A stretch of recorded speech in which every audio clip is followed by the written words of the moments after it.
Syndicated source material.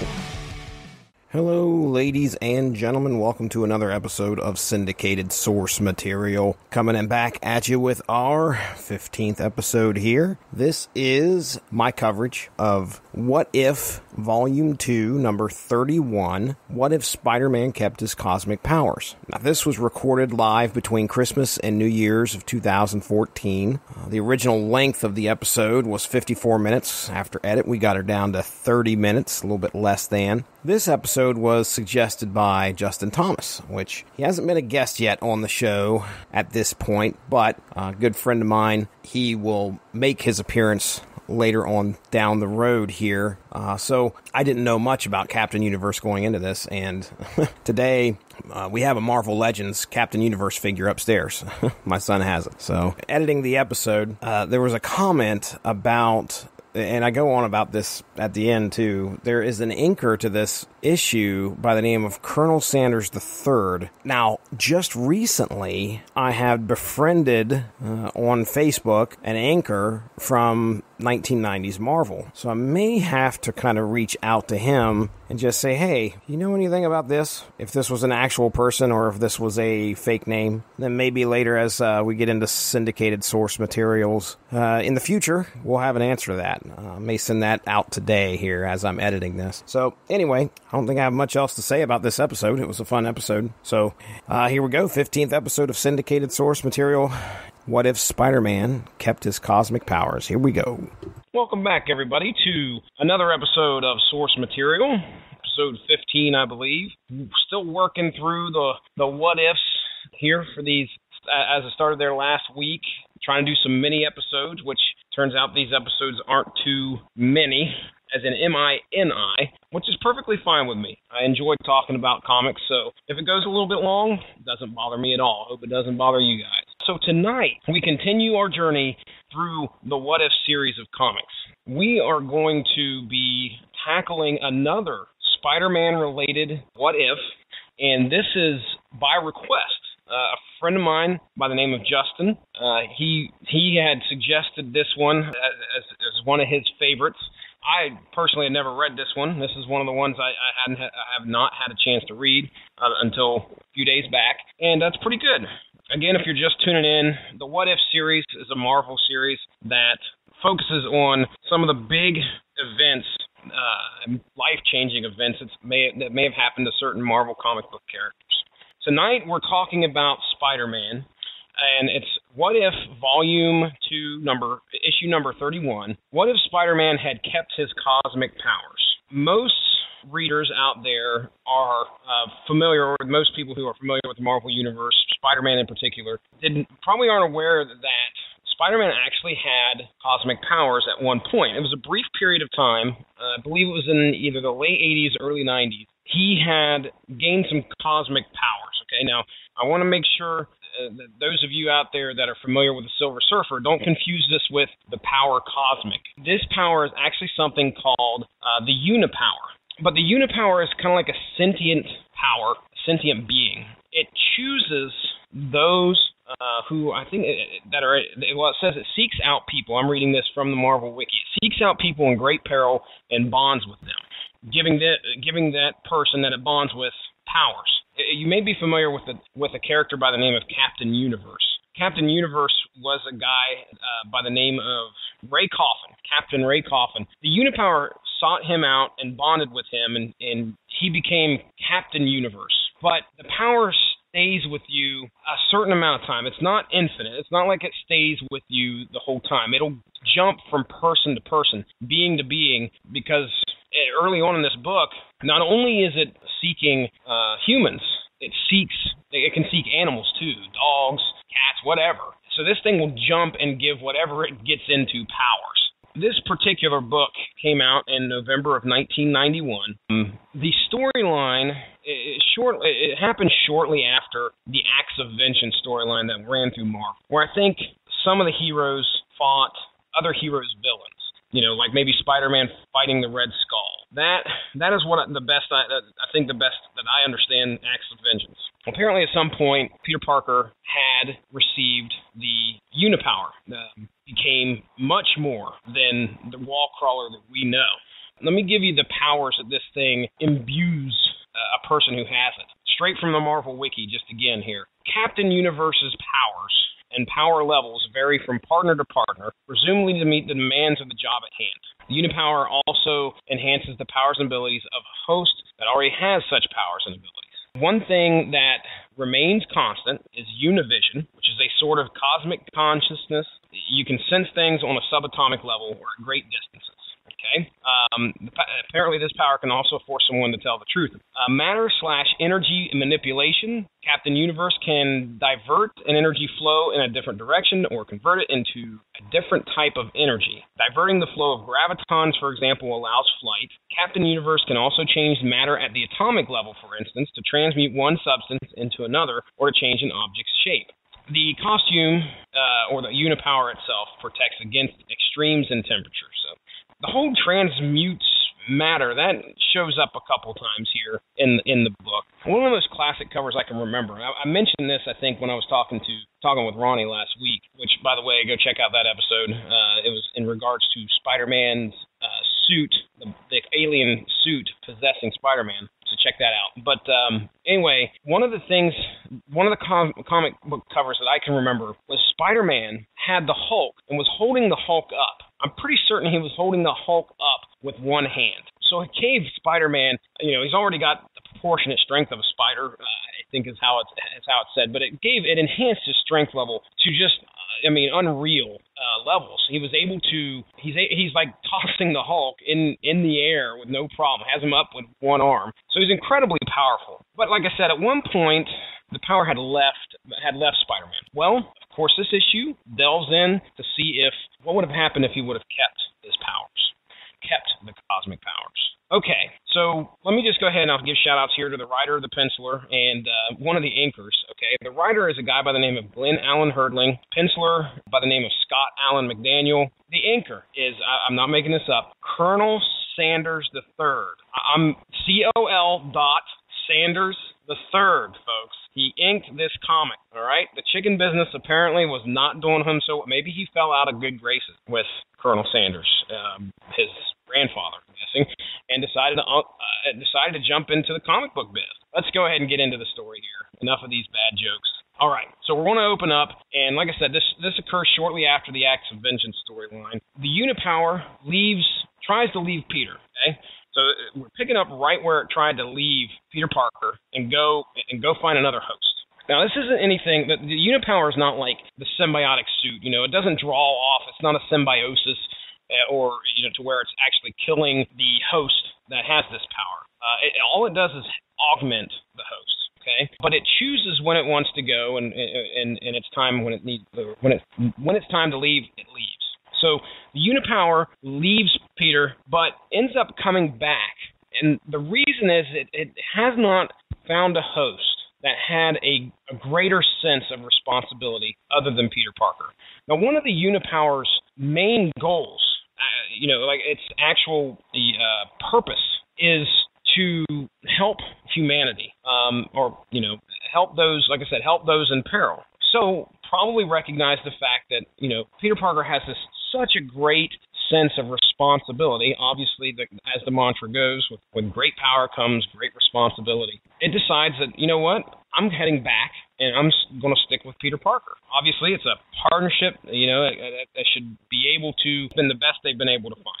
Now, I want to go ahead and describe to you, because I know this is an audio medium and we're talking about comics, but when this thing takes over somebody, it changes their appearance a little bit, or at least the owner does. I don't know. I think when the owner gets this, and I could be totally off about this, but when the owner gets this power, they decide to change their costume, just like it says, it can transmute matter. Spider-Man's not your regular Spider-Man anymore. It's not in the red and blue.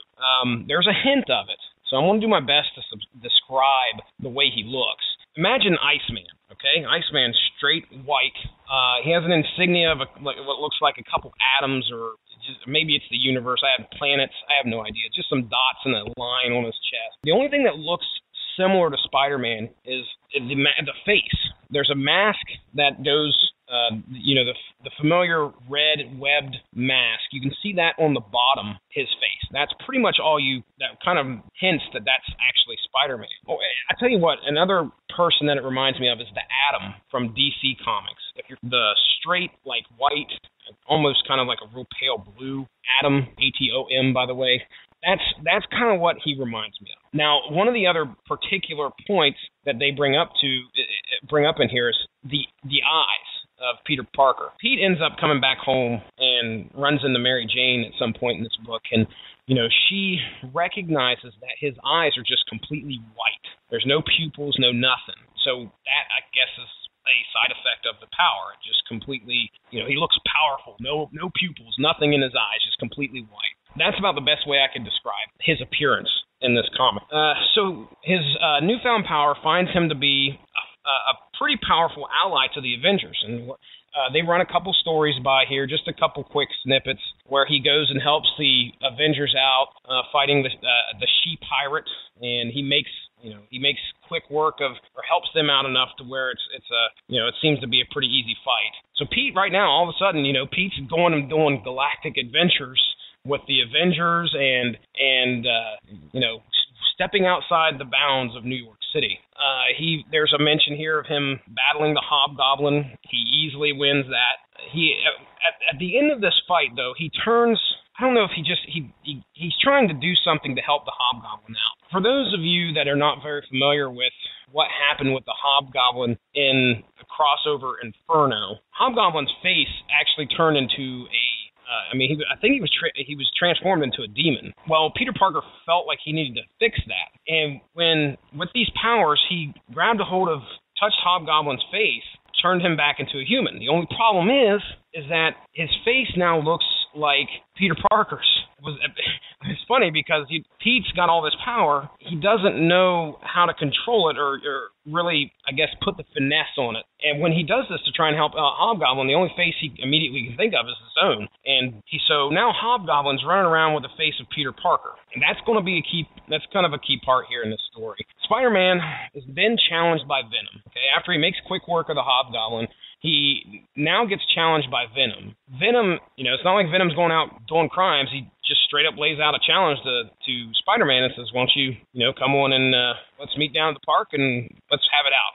Venom hates Spider-Man and wants to kill him because the world is not, he says, the world is not big enough for one, or the world's only big enough for one spider guy. So they have themselves a good fight, and Peter, of course, with his newfound powers, able to make quick work of Venom by basically grabbing onto him and flying up into space and suffocating Venom. But, of course, he doesn't kill him. He brings him back down. Venom pretty much gives and says, you win, but he says, I want you to know that my costume, or the symbiote, when it touched you, it looked for any trace of the man that Peter Parker was and couldn't find anything. So Venom is like, there's no need to fight anymore because you're no longer Peter Parker. Venom takes off, and Spider-Man's like, I think he says, Spider-Man, before Venom leaves, tells him, hey, the city's going to need a protector. What do you think? So my guess is that Venom's been trying to muscle in on helping out, not being a villain anymore. So, but he wants to take Spider-Man out so he could be the only Spider-Man, the only spider guy in the city. So Venom takes off and is now actually becomes a vigilante, takes over the place for Peter Parker pretty much in New York City. And Peter Parker kind of Spider-Man actually kind of gives him his blessing. And so this is where that portion about how Hobgoblin's face was turned into Peter Parker. Venom has no problem fighting crime, especially fighting the Hobgoblin, because Hobgoblin now looks like Pete. So there you go. The Watcher says that old rivalries are shattered, but new ones forged. Okay, so we got Hobgoblin and Venom. They're off, doing their thing in New York City. But bigger things await Cosmic Spider-Man, Captain Universe Spider-Man. So, all right, Spider-Man now starts taking on new challenges throughout the world. They show a couple pages here of where he's flying over and taking care of oil spills and toxic landfills, and he's taking on these challenges, trying to better the world. Really reminded me, and I dare I say it, but it really reminded me of Superman 4, because there's a point. There is a panel where Spider-Man is straight up has a web full of toxic waste. It's not nuclear rockets or nuclear arms, but it's a web full of toxic waste, and he's launching it into the sun. Well, okay. So he's got bigger fish to fry, or Spider-Man. He's got bigger fish to fry now that he's got these powers. He feels a sense of duty to try and help the world out. Well, with all that time that he's spending doing this, his relationship with Mary Jane is kind of suffering. She's not there, or he's not there with her throughout some of the bigger events that, just little things that Pete would have been there before. Now he's not. So MJ's kind of missing her husband, which, by the way, Mary Jane and Peter Parker are married in this. This took place apparently after they got married. So now we cut to a dinner. Pete's back home. Now Peter's got to walk around with these glasses on. Real dark glasses, look like Matt Murdock almost. But he's walking inside and outside with these glasses on because he doesn't want people to see his eyes. Well, they're over at Aunt May's. Aunt May's making dinner, and she makes a mention about him wearing the glasses in the house. He makes some kind of sly comment about how he had some kind of an issue with his, some kind of injury to his eye or something like that. So Aunt May comes over there and lifts the glasses off. Just as soon as she does that, he gets his spider sense or cosmic sense goes off, and he recognizes that there's a very big problem that he has to take care of. As soon as she pulls these glasses off, he immediately turns into Captain Universe, Spider Universe, whatever the heck you want to call him, Captain Spidey, and he flies off. Right now, up to this point, Peter Parker's trying to keep a secret from Aunt May that he is Spider-Man. He's been successful all the way up until this one point. And when he takes off out the house, she pretty much, almost has a heart attack. But it doesn't bother him at all. He takes off and he heads over to where this war is going on. Actually, this war is getting started. He rushes into the midst of this war between these two. I'm going to say they're Middle Eastern. That's about, I can't tell you, I don't remember them saying exactly what locale. But comes over there into the middle of this war between these two Middle Eastern countries, stops the war pretty much. Shortly thereafter, he recognizes the atrocities that have been committed by this one side in particular, and he goes and finds the one person solely responsible for causing all these deaths, grabs him, and, he ends the war and proceeds to bring the villainous leader of this army to justice. Okay? Hooray, Cosmic Spider-Man. All in a day's work, apparently. So he comes home. Mary Jane's a mess. Imagine this happened all in one day. She's crying over the fact that Aunt May's laying in the hospital. He didn't even look back when he left after she fell down. Peter is being very, she describes as being cold and analytic. So you're starting to see that this power is kind of taking over his sense of duty, his sense of responsibility, and not just making it, focused on one person anymore. Now it's focused on a large amount of people. And he mentions that, the good of the many outweigh the good of the few. That's a parable or a phrase that I've heard in many science fiction. For some reason, I'm thinking Star Trek. So I don't know if that was 3, and or no, maybe that was 2. It was 2. Yeah, everybody's yelling at me out there. I know. But hey. So anyway, the good of the many outweigh the good of the few. Mary Jane realizes that there's no talking Peter out of his mindset. He now believes that what he is doing is absolute good. So Mary Jane can't take it, and she leaves Peter. I'm going over to my sisters. MJ's out of the picture now. Spider-Man, immediately after she leaves, I think he's a little upset because he heads over to Avengers Mansion. He then convinces Thor to come with him and says the fate of 150 million people depend on them. So Thor reluctantly goes with Spider-Man. Just imagine Spider-Man busting through the door, say, hey, you got to leave with me. We're going somewhere. And Thor's like, well, what's going on? Spider-Man really just says fate of 150 million people. So off they fly, and they go over to Africa, where Spider-Man tells Thor, you need to make it rain, and I'm going to work on the soil here so we can turn this soil fertile and help everybody so they're not starving anymore. And Thor's like, whoa. We, as gods, our people have fought, the gods have fought to stay out of human affairs. We can't just go in and start meddling and turning everything good for everybody. Peter gets a little upset, proceeds to belt Thor in the face and send him into orbit.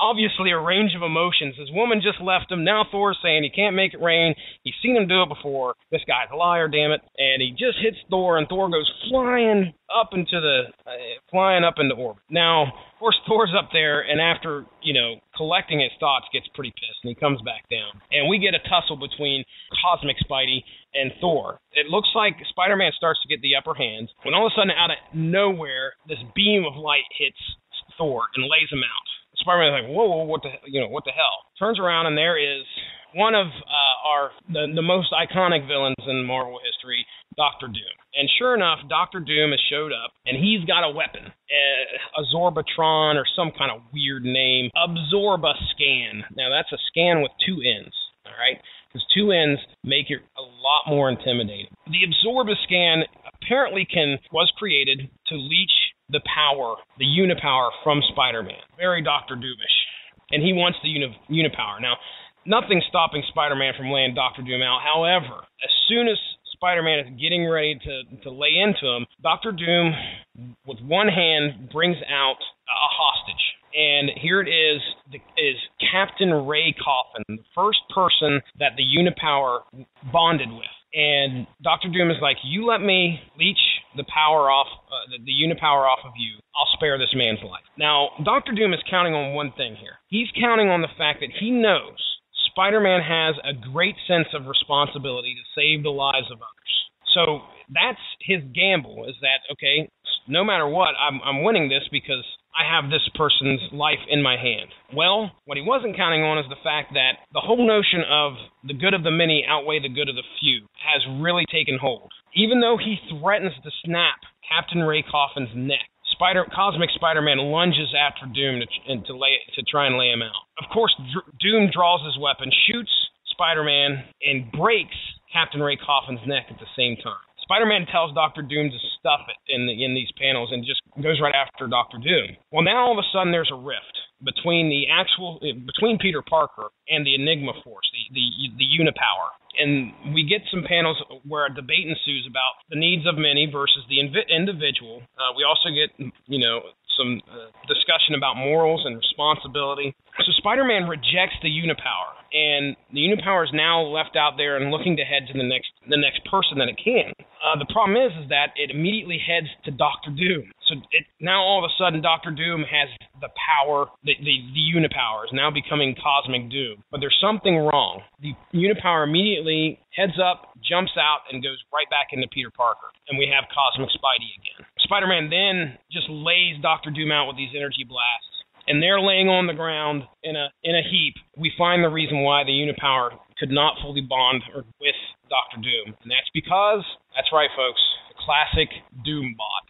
So it's at this point Spider-Man realizes that the Unipower helps people. He apparently realizes that the Unipower helps people find individuality. I'll go ahead and read it from the panel here. It says, the Unipower is a force in which humanity may find its individuality and its common bond. So that's what's going through Peter's head. So what he does is he picks up the Absorbascan, turns it on himself, and fires.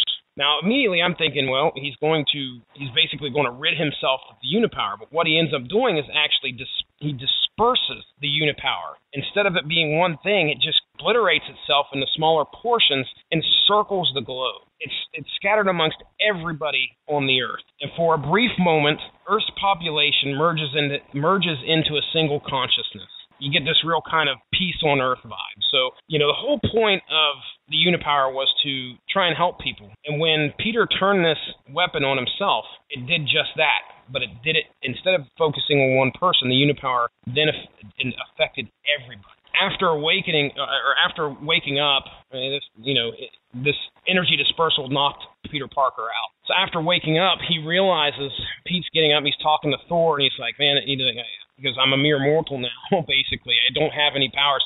Not only did he lose the cosmic powers that he had, he lost all his spider powers also. So Peter, at the end of this story, is now completely powerless and is a regular human being like you and I. Last page, actually, you also find out, before we get to the last panel, you also find out that the Unipower is gone also.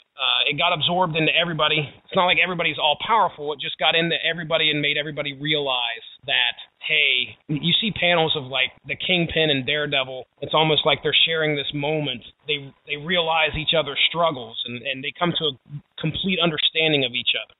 There's another picture of this guy robbing this lady, and the Unipowers gets into them, and the Mugger's like, well, what am I doing here? Complete understanding. Just imagine if everybody on this earth was able to understand where the other side's coming from.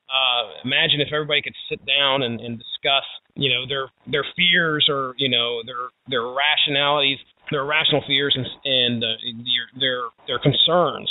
That's kind of what happens.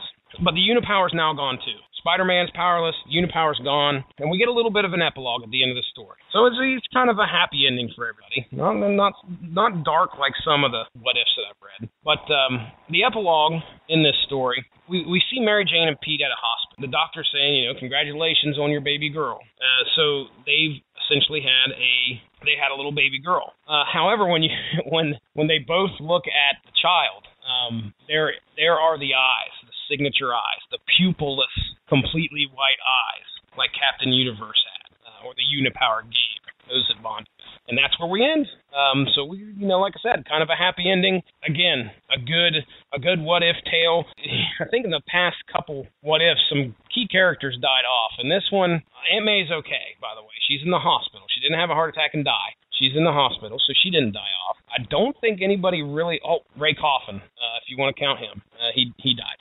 But anyway, good what-if story. I look at this story and I think...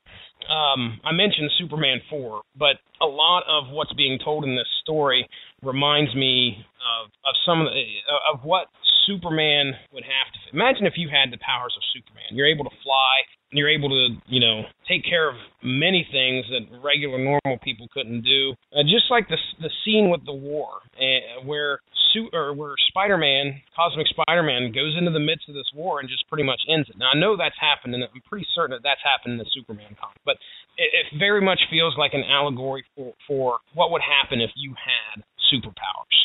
What would if you had a sense of responsibility to go out there and end World War because you could, would it be the right thing to do? They really don't get into a whole lot of that. They just get into more like, what exactly, just to show you how powerful Spider-Man is. But, he felt that whole good of the many versus the good of the few. That's a real problem that faces a lot of people. So... That pretty much ends the story. That's the end of what if Spider-Man had kept his cosmic powers. Before I release you guys, let's go to Wikipedia right now, and let's look up Colonel Sanders III and see if he was a comic book inc. Colonel. Now, the hardest part about this is spelling Colonel right. Colonel Sanders III. Man, if he's out there, Colonel Sanders III. Okay, let's go ahead and type in comic just to see if there is a way to pick that up. Colonel Sanders III, Infer Images, Marvel Comics database. No images. Comic art of Jim Sanders III. Folks, this might have been a one and done deal. There's a YouTube video here. I'm not going to... that looks like that guy's singing. Well, Google has failed me. I'm sure if I got into it a little... It's funny because you go into images for Colonel Sanders III, and sure enough, there's Spider-Man as Captain Universe. There's nothing else Google's throwing to me other than pictures of the main man. By the way, I got a pass with Colonel Sanders. One of these days I'll get into that. Not the third, but Colonel Sanders the first.